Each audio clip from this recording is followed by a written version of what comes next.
Nós vamos, como eu disse, meditar um pouquinho na palavra do nosso Senhor.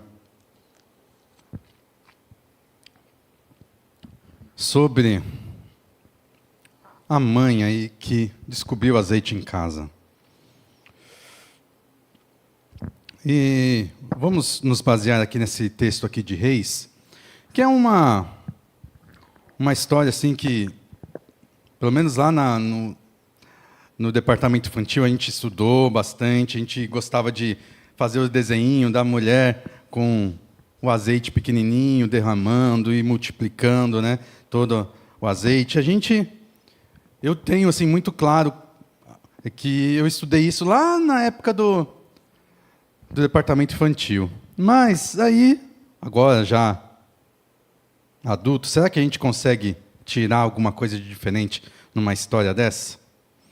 Começando aqui, pensando sobre essa mulher que a gente viu, que a gente leu aqui, que era uma mãe viúva, né? Mas uma mãe já tem muitas responsabilidades, né? E a gente fala assim que normalmente mulher é 1001 utilidades, como falam aí, né, daquela marca, né? Mas mulher tem que saber fazer de tudo. Mas a gente tem certeza que Deus que dá toda essa capacidade para a mulher, né? Porque o homem muitas vezes vai tentar se meter a fazer as coisas que a mulher faz, e muitas vezes não dá muito certo, né? E uma das primeiras coisas que Deus deu de responsabilidade para a mulher foi a maternidade, né? A mulher é a mãe dela, que vem os filhos. É uma das responsabilidades da mãe. Mas essa mulher aqui ainda teve responsabilidades ainda acrescidas. Porque ela perdeu o marido. O marido dela morreu. E ela teve que se virar para conseguir levar a casa dela, organizar e cuidar dos filhos. E a gente vê ali que o fardo em cima dela foi grande. O fardo em cima dela estava complicado. E chegou a um ponto de que ela estava endividada. E chegou nesse ponto de necessidade. Chegou um tempo de necessidade, quando a gente já vê, já lá no versículo 1, ela diz assim, ela foi falar com Eliseu, e ela diz assim: mas agora vem um credor que está querendo levar meus 2 filhos como escravos. Ela chegou num ponto onde a dívida dela estava tão grande que ela não tinha como pagar, e o credor estava querendo pegar os filhos dela como pagamento da dívida dela. A gente tem que lembrar que esse marido dela que morreu,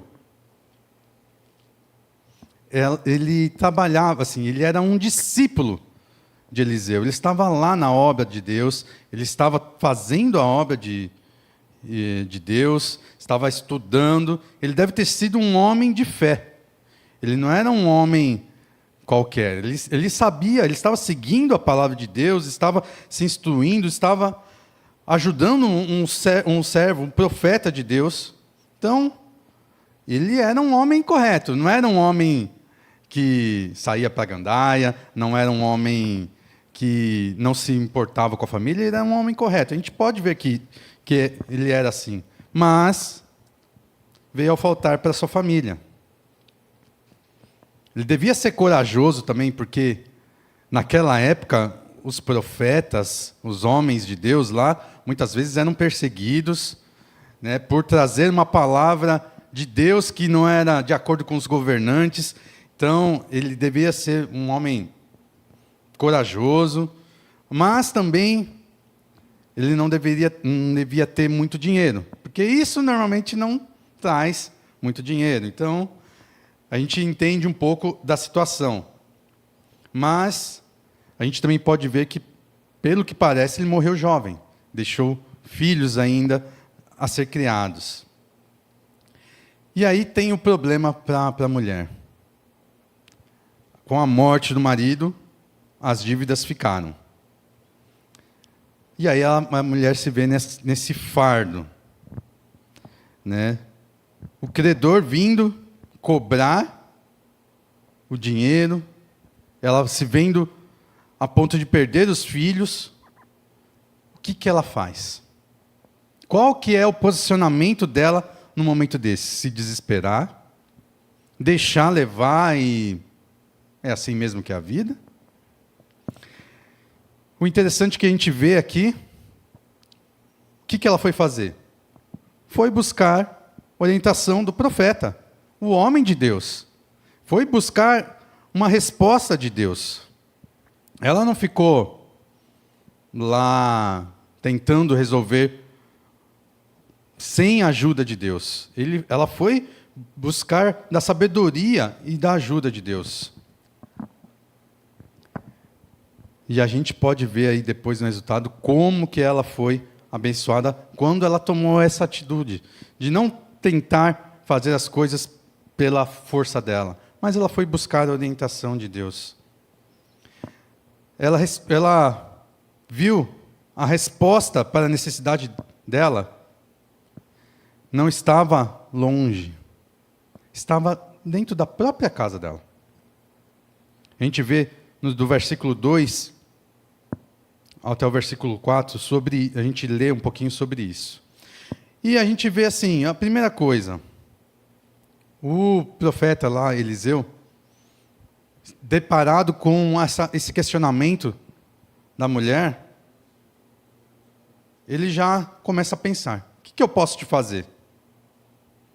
Ele já, com um questionamento, quando ela vem questionando ele fala, o que você quer que eu faça? O que eu posso fazer?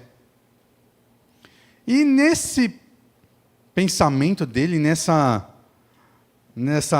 atitude que ele teve, ele queria dela alguma coisa para poder tentar dar para ela algum tipo de resposta. E ele pergunta para ela, o que você tem em casa? Aí a gente pode ser até fazer para a gente mesmo. O que a gente tem em nós, ou o que a gente tem em casa hoje em dia? Será que a gente faz essa contagem ou essa reflexão sobre o que nós temos, ou em nossa vida, ou em casa mesmo? Será que as mães perguntam para si mesmas o que ela tem em casa, com os filhos, o que ela já conseguiu adquirir? Será que ela tem um marido?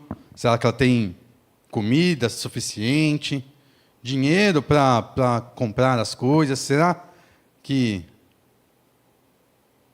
a gente faz esse tipo de reflexão normalmente? No caso dessa mãe aí, ela não tinha nem dinheiro, nem marido. O negócio para ela não estava bom, não. E a resposta dela para Eliseu foi negativa. Tua serva não tem nada em casa. Ela começou assim, essa serva aqui não tem nada. Será que a gente, muitas vezes, não tem esse tipo de atitude quando nós nos deparamos com algumas questões e falamos, eu não tenho nada, eu sou miserável, eu não posso fazer nada, não tenho capacidade para fazer nada. Tem gente até que entra num modo de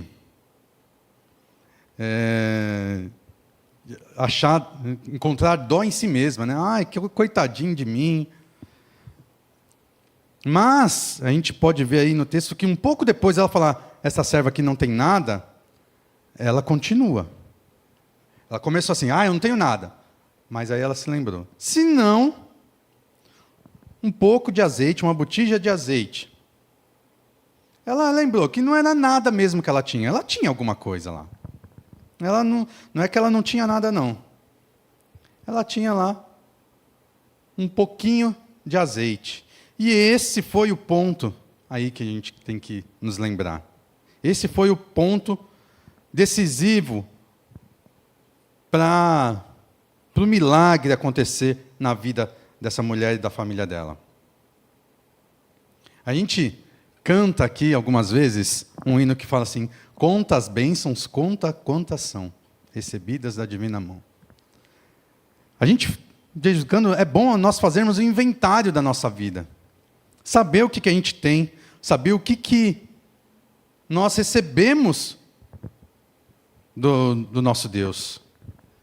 Dar valor ao que nós temos, casa, família, seja mobília, seja o amor dos nossos familiares. Nós devemos fazer essa reflexão. Muitas vezes, a gente gosta de se comparar, né? Ficar comparando a nossa vida com a dos outros. Eu tenho isso aqui, mas o outro aqui tem muito mais. Falam que a grama do vizinho é sempre mais verde que a nossa, né? E a gente, muitas vezes, esquece do que nós temos e ser agradecidos a Deus pelo que nós temos. Muitas vezes, a resposta para aliviar o nosso fardo, nossa preocupação, já está exatamente no que a gente já tem. Essa mãe descobriu que as possibilidades são ilimitadas quando você se permite usar o que você já tem. Não ficar esperando outras coisas virem. Vamos pensar no ponto de vista do Eliseu ali. Ele recebe uma mãe desesperada falando que não tem nada, que está perdida. Mas aí quando ele pergunta o que você tem, o que ele estava querendo com essa pergunta? Estava querendo que ela encontrasse alguma coisa, algum ponto de partida para Deus fazer a obra. Do nada, Deus pode fazer. Mas ela não tinha nada, ela tinha alguma coisa. E ela deveria entender que ela tinha alguma coisa. E eu acho interessante também, é que ela não tomou só para si essa empreitada dessa maravilha que aconteceu. Ela envolveu os filhos dela também. Ela não tomou sozinha toda essa atitude aí. Ela pediu para os filhos irem buscar as vasilhas. Os filhos ali já estavam se envolvendo no ato de fé dela. Porque foi um ato de fé. O profeta fala assim, vai, busca um monte de vasilha. Ela falou, mas eu só tenho um pouquinho de azeite, por que eu vou ter um monte? Se ela fosse pensar logicamente, racionalmente, sem fé, não precisa. Mas ela agiu com fé. Mandou os filhos em família fazer, a família toda tomou essa atitude de fé. E não planejou coisa pequena, não. Não foi só para o vizinho só pedir uma vasilhinha, não. Pediu um monte. Vai em tudo quanto é lugar aí, vai pegando vasilha. Lá no versículo 3 ela fala, vai lá pegar várias vasilhas. E ficou esperando os filhos também terem essa atitude de fé. Muito interessante ela envolver os filhos nesse ato de fé. Outra coisa muito interessante, a instrução de Eliseu. Feche as portas. A portas fechadas foi o que aconteceu. O milagre. A gente fala, o pastor gosta muito de falar, qual é o seu cantinho de oração? Qual que é o seu lugar onde é você e Deus? Ali naquele caso foi ela, a família dela e Deus. Deus pegou o que ela tinha e fez o milagre, fez a multiplicação. Encheu todas as vasilhas que os filhos saíram pegando emprestado. Chegar até o ponto dela pedir mais vasilha e já não tinha mais vasilha disponível. Isso é o que Deus faz, mesmo com pouco. Você lembra daquele lanchinho de um rapaz que falava que só tinha alguns pães, alguns peixinhos. Era pouco e Deus multiplicou para uma multidão. A vara de Moisés só tinha a vara, mas através dela abriu o Mar Vermelho, fez água sair da rocha, só com a vara. E a funda de Davi? Davi era um pastorzinho, posso dizer assim, da minha altura, assim, baixinho que nem eu. Ele só tinha uma funda. Com isso aí, foi que Deus usou para derrubar o gigante.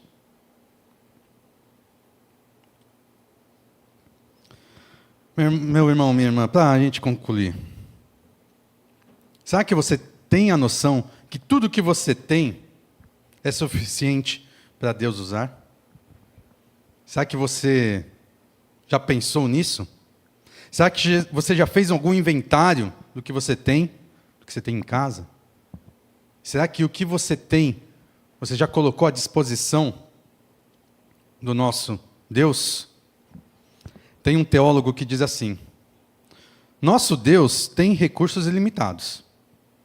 O único limite está em nós.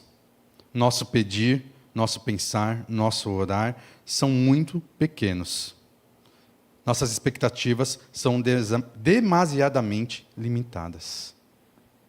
O limite está em nós. Nós somos os instrumentos de Deus. Ele é poderoso para fazer o que Ele quiser. Mas o agir vem através de nós. Será que você sabe o que você tem em casa? Essa mulher descobriu que ela, não é que ela não tinha nada, ela tinha alguma coisa, ela tinha azeite. E através desse pouquinho, Deus fez a obra dele, Deus fez o milagre. Você tem alguma coisa para Deus fazer o milagre na sua vida? Amém? Vamos ficar de pé, vamos cantar?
Como um farol que brilha à noite, como ponte sobre as águas, como abrigo no deserto, flecha que acerta o alvo. Eu quero ser usado da maneira que te agrada, de qualquer hora e em qualquer lugar. Eis aqui a minha vida, usa-me, Senhor, usa-me. Sonda-me, Senhor, que me conhece.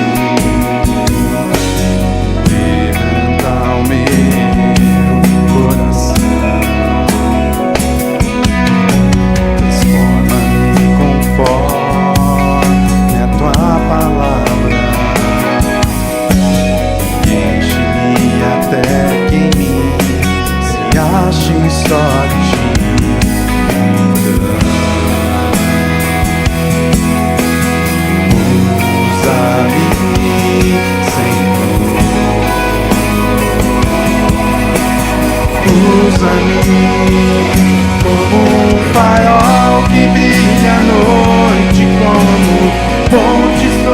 as águas como abrigo no deserto. Flecha que acerta o alvo, eu quero ser usado da maneira que te agrada, em qualquer hora e em qualquer lugar. Eis aqui a minha vida, usa-me, Senhor, usa-me, sonda-me, quebranta-me, transforma-me, enche-me, sonda-me, quebranta-me, transforma-me, enche-me e usa-me, Senhor.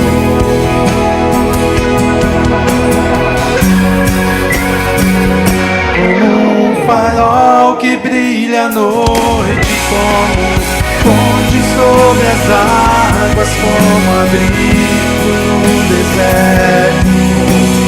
Flecha que acerta o alvo, eu quero ser usado da maneira que te agrada, em qualquer hora e em qualquer lugar. Eis aqui a minha vida, usa-me, Senhor, usa-me, sonda-me, quebranta-me, transforma-me, enche-me, sonda-me, quebranta-me, transforma-me, enche-me,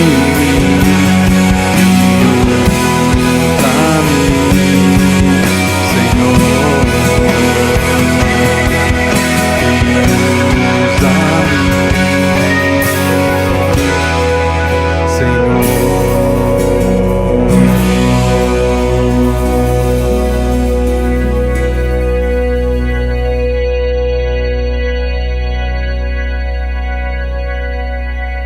Senhor, nos ajudes a entender que, Senhor, nós temos alguma coisa, nós não somos, Senhor, miseráveis, nós temos, Senhor Jesus, sempre algo para, Senhor, que Tu uses para fazer as coisas, Senhor, na nossa vida, Senhor, mesmo nós achando que nós somos falhos, nós somos pecadores, mas, Senhor, eu sei que Tu nos olha com um olhar de amor, com um olhar de graça. Tu podes usar a nossa vida, Senhor, para fazer a Tua obra. Que nós possamos, Senhor, entender isso.